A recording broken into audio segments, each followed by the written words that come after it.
My real blog globally চ্যানেলের সবাইকে welcome জানিয়ে আবার একটা নতুন ভিডিও নিয়ে চলে এসেছি বন্ধুরা। তো এখানে মোরলা মাছ ভাজা হবে, আর এই মোরলা মাছগুলো পুকুরের, আর কুচো চিংড়ি দিয়ে হবে, মানে পুকুরের কুচো চিংড়ি দিয়ে হবে কুদরি ভাজা, আর কচু আলু দিয়ে তেলাপিয়া মাছ হবে, আর পটল আলু বড় চিংড়ি হবে। তো আজকের রান্নাবান্না এবার শুরু করব। এখানে কড়াই বসিয়ে দিয়েছি, আচ্ছা গ্যাসে রান্না হবে।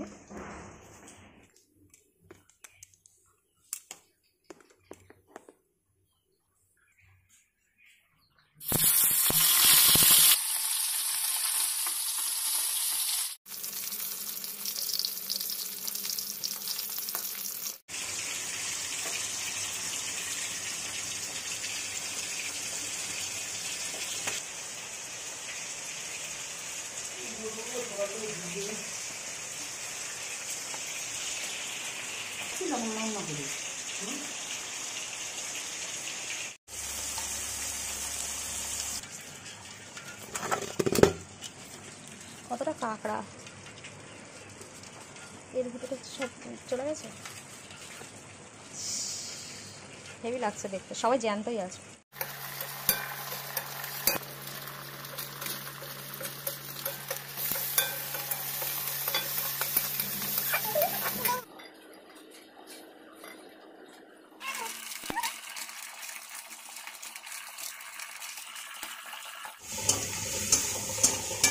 তো মামনি এখানে কিছু মাছ কম পড়েছিল, তাই আবার ফ্রিজ থেকে বের করে নিয়ে নিল মোরলা মাছ।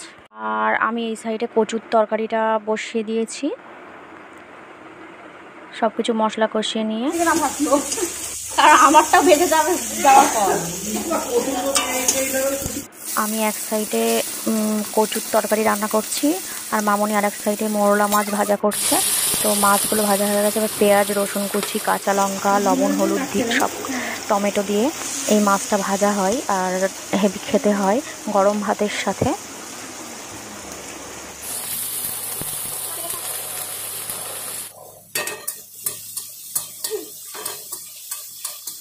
তো এখানে শুকনো লঙ্কা দিতে ভুলে গেছিলো, তার জন্যে কয়েকটা শুকনো লঙ্কা কেটে দিয়ে দিচ্ছি।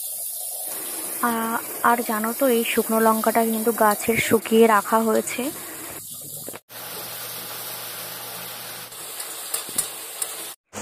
দেখতে পাচ্ছ বাইরে হচ্ছে মুষলধারে বৃষ্টি, দেখতে খুব সুন্দর লাগছে। আর আমরা এই দিকে রান্না করছি।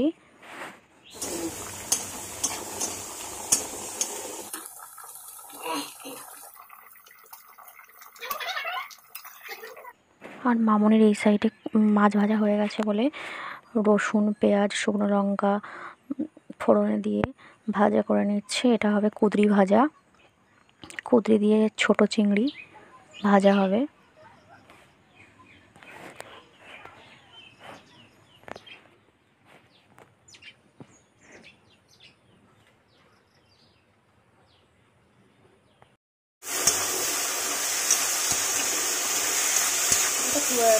হলুদ হয়েছে, আমি একটু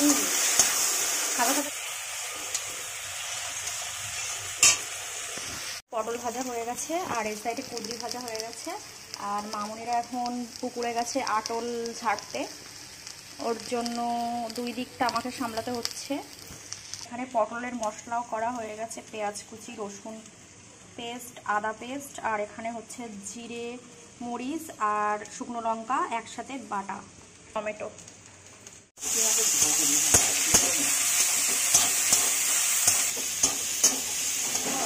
আমার কড়াইটা একটু পুড়ে গেছে, তো তুমি জিরে দিয়ে দিচ্ছি ফোড়নে।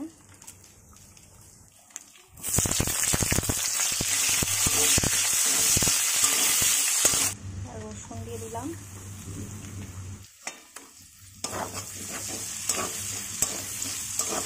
খেয়ে নাও।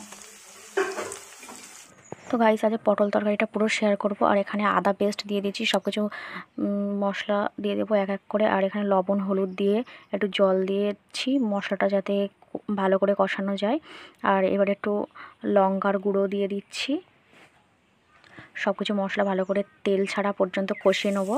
আর তারপরে তেল ছেড়ে দিয়েছে, তারপরে টমেটো কুচি দিয়ে দিয়েছি, সেটা দিয়ে দিচ্ছি। এবার আগে থেকে পটল আর আলু ভাজা ছিল সেটা দিয়ে ভালো করে মশলার সাথে এবার ভালো করে ভেজে নিচ্ছি। সব দিন তো সব তরকারি শেয়ার করা হয় না বন্ধুরা, তার জন্যে আজকের আমি পটল আলুর তরকারিটা তোমাদের সাথে জাস্ট একটু শেয়ার করছি। গাইস, কালারটা দেখতে পাচ্ছ, একটা সুন্দর কালার আসছে।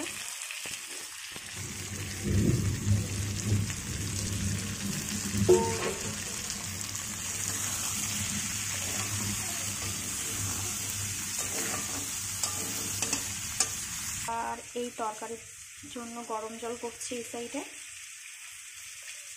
কারণ এই তরকারিতে গরম জল দিলে একটু টেস্টি হয়।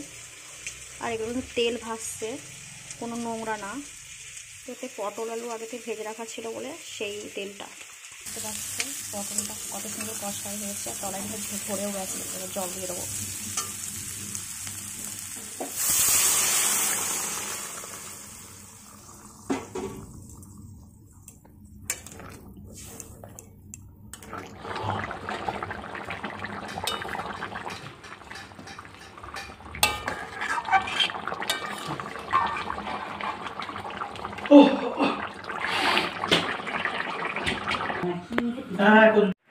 আর এখানে আমার তরকারিটা হয়ে গেছে, নামিয়ে নিয়েছি। এবার গরম মশলা দিয়ে দিচ্ছি। তোমরা দেখতেই পাচ্ছ কালারটা, আর খেতেও কিন্তু সুন্দর হয়েছিল। আমি কিন্তু পরের দিন ভয়েস দিচ্ছি। আর আজকের 11টার মধ্যে সব তরকারি রান্না হয়ে গেছে আমাদের। আর এখানে আমাদের খিদে পেয়ে গেছে, তার জন্যে দাদাভাই একটু মুড়ি মাখছে। তো এই যে কুঁদরি আলু ভাজা, কুঁদরি আর চিংড়ি মাছ ভাজা, আর এই যে পটল আলু চিংড়ি। আজকে কিন্তু আমরা দুপুরে কিন্তু খেতে বসে পড়েছি সবাই। আর এই যে মোরলা মাছ ভাজা আর কচুর তরকারি। আমাদের এখন খাওয়া দাওয়া হয়ে গেছে। এখন একটু ছাদে যাচ্ছি জামা কাপড় মেলতে। ওয়েদারটা একটু পরিষ্কার হয়েছে, এক বালতি কাঁচা কুচি হয়েছে, এগুলো এবার সব দিয়ে দেবো।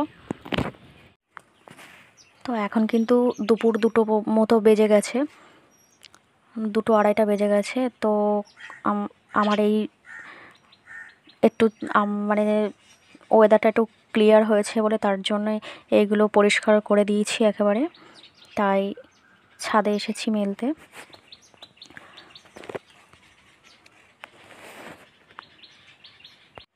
তো তারপরে আমার কিন্তু দুপুরবেলা আর ভিডিও করা হয়নি, আর এখন রাতের ডিনারে আমরা বসে পড়েছি।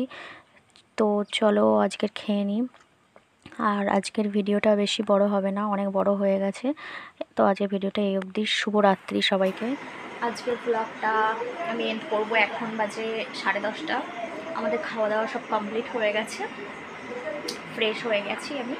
এবার শোবো, বিছানা করব। আর তোমাদের সাথে দেখা হচ্ছে নেক্সট ভিডিওতে। ততক্ষণ অবধি সবাই ভালোভাবে সুস্থ থাকবে। Love you all. শুভরাত্রি সবাইকে।